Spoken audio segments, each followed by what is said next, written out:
澳門長春聯誼會6月19號晚喺漁人碼頭會議中心舉行首屆理監事就職典禮，長春市政協主席高志國、澳門中聯辦協調部副部長黃曉剛等嘉賓出席。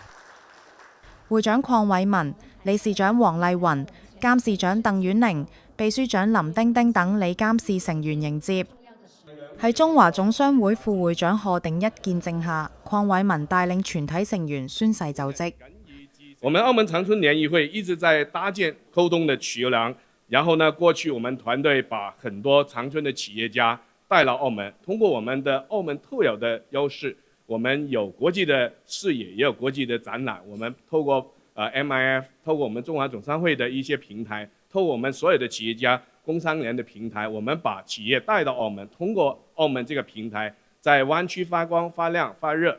高志國勉勵澳門長春聯誼會理監事發揮橋樑作用，推動長澳合作、同頻共振，並寄借澳門中西文化優勢，協助長春企業開拓葡語國家市場，開闢經貿新版圖。典禮並同步舉辦長春生物醫藥與生命健康產業推介會，展示重點產業優勢。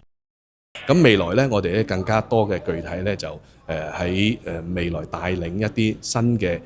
年輕人啦，咁啊新嘅企業家啦，我哋會去利用我哋呢個長春聯誼會呢個平台，去到吉林，去到長春，去做一啲對接嘅精準對接，係企業與企業之間嘅對接，人與人之間嘅對接。活動期間，澳門長春聯誼會向榮譽會長同埋名譽會長頒授聘書，並舉行祝酒儀式。